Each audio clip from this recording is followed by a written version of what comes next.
नमस्कार, बहुत स्वागत है आप सबका। देख रहे हैं आप लोग ज्योतिष जरा हटके। मैं हूं आपके साथ आपका इष्टो फ्रेंड संतोषी। सपनों के बारे में हमने बहुत सारी जानकारियां पहले भी दी हैं। आज एक ऐसे स्वप्न संकेत के विषय में जानकारी देने जा रहे हैं जो ये बताएगा कि अब आपको ज़्यादा दिन कुंवारा नहीं रहना है, ज़्यादा दिन कुंवारी नहीं रहेंगी।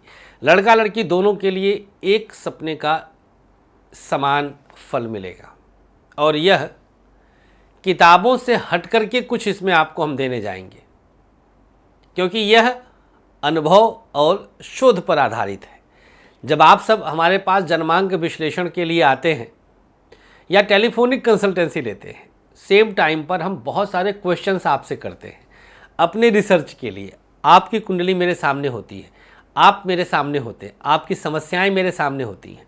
लिंक करने में चंद सेकेंड लगता है, तो वही चीज़ कॉमनली जब चला आता है तो एक शोध पूरा हो जाता है। तो विवाह से पहले किस प्रकार के सपने आते हैं, ये हमने लगभग मरे से मरा 1000 लोगों से तो प्रश्न किया ही होगा, और 1000 लोगों में से जो 900 कॉमन निकला है वही मैं आप तक पहुंचाने जा रहा हूं। जो 900 लोगों ने लगभग बताया होगा, जो 90% एक्यूरेसी आई है, कॉमन आया है, वो हम आपके साथ शेयर करेंगे। देखिए, विवाह के योग कुंडली में बहुत अलग होते हैं, बहुत अलग हर एक योग होता है, लेकिन विवाह बहुत अलग होता है, क्योंकि आप सृष्टि को चलाने में अपनी भागीदारी देने जा रहे हैं। अगर किसी के जन्मांक में पितृ ऋण की प्रबलता होती तो उसकी शादी नहीं होती। मान लीजिए शादी हो भी गई तो बच्चे नहीं होते, बच्चे भी हो जाते हैं तो पुत्रियां होती हैं, पुत्र नहीं होता। मतलब ये हो गया कि पितृ ऋण में कुछ न कुछ वैवाहिक जीवन से संबंधित रुकावट प्रबल रहती है। ये पितृ ऋण की प्रबलता है कि आप सिर्फ पुत्रीवान होंगे। ये पितृ ऋण की प्रबलता है कि आपकी शादी नहीं हुई। ये पितृ ऋण की प्रबलता है कि शादी टिकी भी नहीं। खैर, विषय अंतर आ जाएगा, मूल विषय पर आते हैं। और मूल विषय ये है कि स्वप्न क्या आएगा विवाह होने से पहले, कैसे समझें उस स्वप्न को। सबसे मूल चीज है, देखिए, वैवाहिक सुख के लिए चंद्र और शुक्र दोनों की प्रबलता होती है। विवाह से पहले एक स्वप्न जो सबको आता है, कॉमनली आता है, जो हमने 1000 में से 900 लोगों से सुना है, वो स्वप्न है विवाह से पूर्व प्रबल जलप्रपात देखना। नदी, समुद्र, बहता जल जरूर स्वप्न में दिखता है। अगर यह दिखा तो आप ये समझ लीजिएगा कि अब आपका विवाह लगभग निश्चित है। हाँ, शर्त एक है कि कुंडली में विवाह योग होना चाहिए।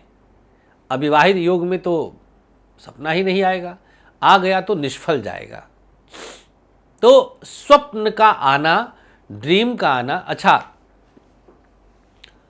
एक और बात बता दूं, ये स्वप्न जनरली शुक्ल पक्ष एकादशी से पूर्णिमा के बीच में ही आएगा।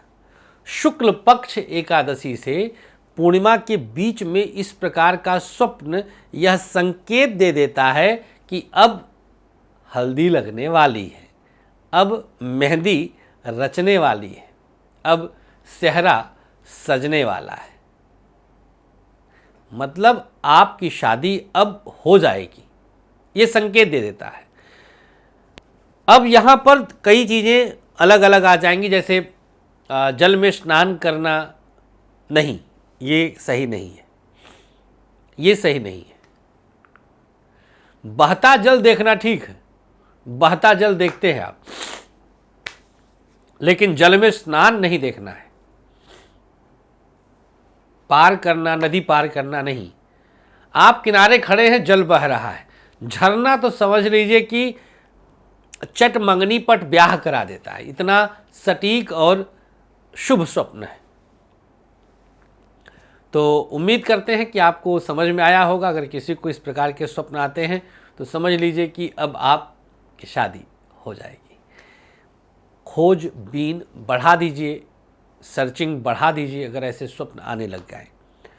स्वप्न देखने के कितने दिन बाद शादी होती है? लगभग 4 से 6 महीने मैक्सिमम। ये अनुभव में आया है।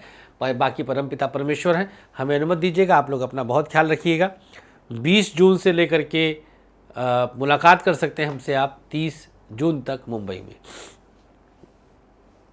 जून भर गाज़ियाबाद में एक छोटा सा डिस्काउंट हम देना शुरू कर रहे हैं। 7100 रुपये में एक कुंडली देख रहे थे, अब 7100 में 2 कुंडली जून तक के लिए कर दिया गया है। तो गाज़ियाबाद में अगर मुलाकात करना चाहते हैं तो गाज़ियाबाद में मिलने के लिए 7100 में 2 कुंडली आइए। मतलब ये हो गया कि 3500 में मुलाकात कर सकते हैं एक कुंडली के लिए। तो 2 कुंडली मात्र 7100 में। अधिक और विस्तृत जानकारी के लिए हमारे दिए गए नंबर्स पर कॉल करें और मिलने का समय सुनिश्चित कर लें। थैंक यू सो मच आपके प्यार के लिए। हमें अनुमति दीजिएगा। अपना बहुत ख्याल रखिए। नमस्कार। श्री कृष्णा, श्री राधे।